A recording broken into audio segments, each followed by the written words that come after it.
Amid the rising number of deaths and stories of loss during this pandemic, there are also some very uplifting moments. This is the incredible moment. A 61-year-old Hylton Murray-Philipson, a farmer from Market Harbour, was given a Guard of Honour by NHS staff as he was discharged from Leicester Royal Infirmary on Friday after spending a long time on a ventilator in intensive care.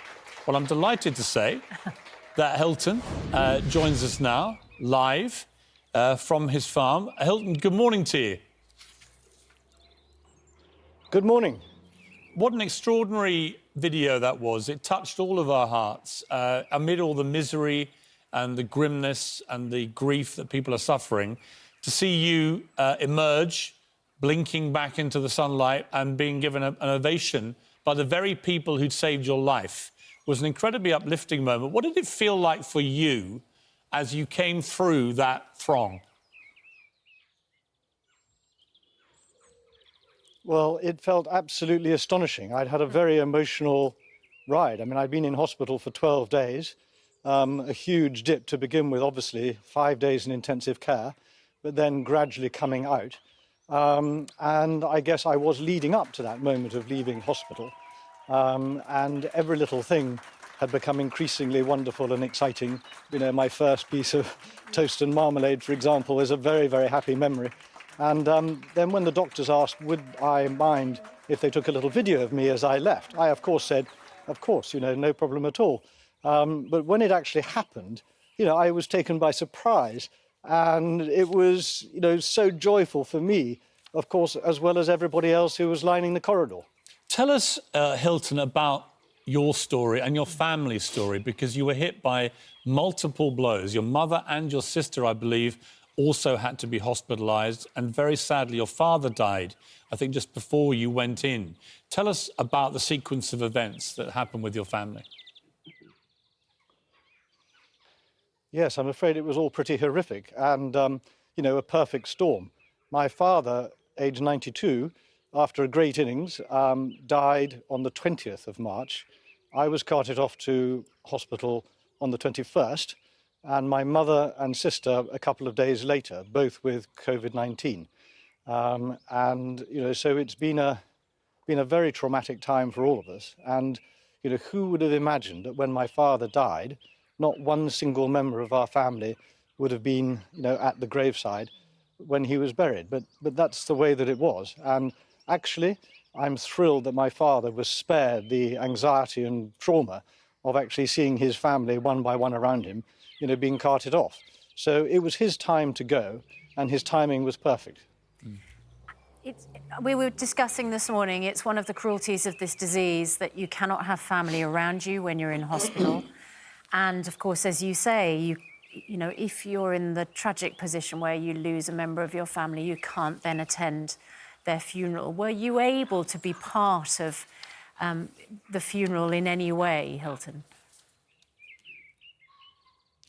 Yes, very, very much so. I mean, thanks to, you know, modern technology, a very kind friend in the village organised a video to be taken. So even though we as a family were very fragmented at the time, we were actually very together because we were all conscious, obviously, of the time on the clock, and we were all praying and thinking and accompanying the priest as he said the prayers by the graveside. Our priest was very kind in coming out and actually performing that service for us. So, yes, we were all together, even though separate, and it was a very beautiful moment, you know, with birds twittering in the background, rather like I have right now. I don't know if you can hear it where you are, but you know, it's a beautiful morning, as it was then. Hylton, you went through you described it as being quite a similar progression to the Prime Minister, Boris Johnson, actually. You went through about 9 or 10 days of feeling rough, and then suddenly you hit a wall. Describe what happened there, and also tell us, you know, what was the darkest moment for you when perhaps you thought, I'm not going to make it here? OK.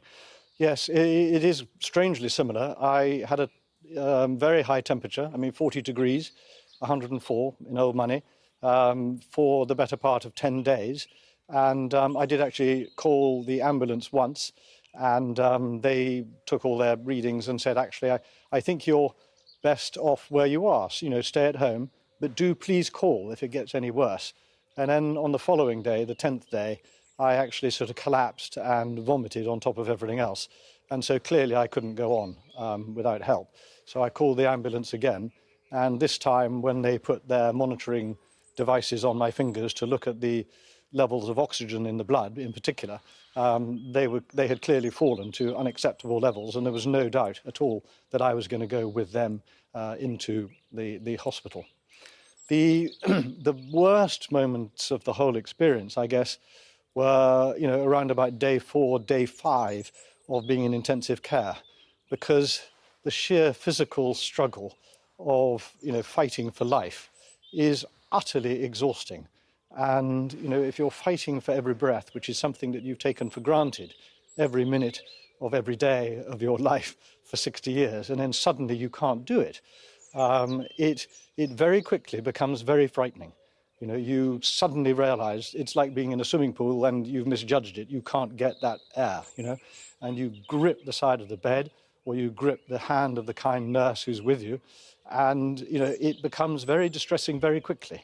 And thank God for the kindness and professionalism of the nurses of the NHS, because it's really their care and their compassion that helps you through those very, very dark moments when you're not sure, actually, you're going to get the next breath. Hylton, you had an extraordinary experience on your 61st birthday, which happened in the middle of all this hell. Yeah. And the nurses said, "What can we do for you?" And you had a simple request. Well, yes, actually, I was so bowled over because, of course, I was conscious already that I'd been given the greatest gift that anybody could ever be given as any present at any time, which is life. But you can imagine by that stage, I'd been in hospital for about 9 days in all, and I was feeling pretty bedraggled and, pretty bashed up. And it suddenly occurred to me, my goodness, what I would really love is a shave.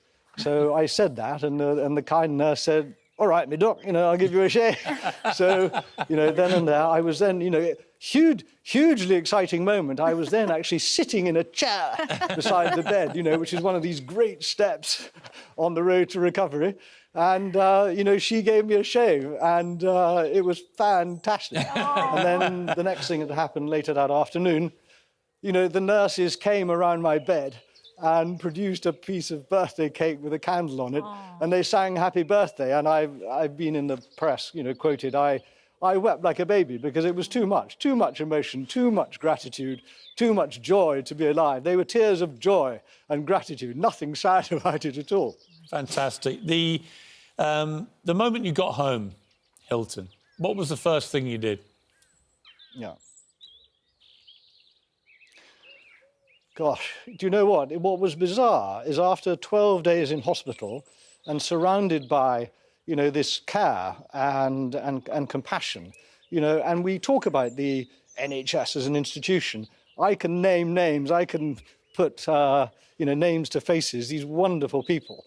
And after 12 days, actually being in hospital almost felt like being at home. And I was a little bit anxious about coming home, because who's going to, how is it going to be? It was only 2 days before that kind people called Annie and Alice, had done stair training with me as if I was like 3 or 4 years old. I had one nurse ahead of me, one behind to do a slip catch in case it all went wrong. So, the very first thing I did at home is I walked about 50 yards into these daffodils, which you may be able to see behind me. And I just stood there and just smiled and felt deliriously happy to be alive. And I was saying earlier that, honestly, I'm seeing the world with fresh eyes, as if I am a child again. Every little thing is magic. Hylton, very sadly, your wife, Nicola, died 4 years ago. You have 2 sons, Luke, 23, and Jim, 19. Yeah. They must have been, I guess, worried sick. They'd lost their grandfather, their grandmother, and your sister were both hospitalised. You were fighting for your life. Must have been a very tough time for the boys. How have they been doing? Well, in my moment of extreme difficulty, I, of course, wasn't able to talk to them. And I knew that the doctors were talking to them. And I think that must have been very, very challenging, because the doctors were very straight with them, as they should be. And, they were saying, well, battle is joined, outcome uncertain. And then the next day it was, well, you know, your dad's not getting any better, but he's not getting any worse, you know, and those were the sorts of messages that were being conveyed. And of course, that must have been very, very challenging indeed. But no, I mean, as soon as I got out of intensive care and I was able to speak, you know, I did speak to them, and they are, you know, very robust. They're fine young men, but I'm very conscious that I've been through this myself. But my goodness, I've also put them through it as well. And were they able to relay messages to you, Hylton, even though they couldn't be by the bedside? No, I don't think I got any messages. I mean, to be honest, you know, I was on every known drug. I had an oxygen tube, I had a food tube, I had antibiotics, I was on morphine, I had a tube down my throat, whatever. You know, I wasn't actually in direct contact with the outside world until I came out of intensive care. And then we were able to speak directly. Yeah, and of course, you know, they were overjoyed and so was I.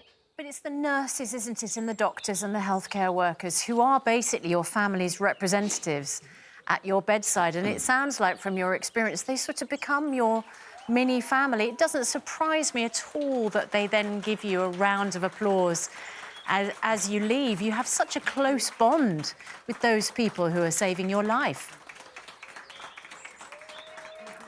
Well, yes, I mean, it doesn't really matter what age you are.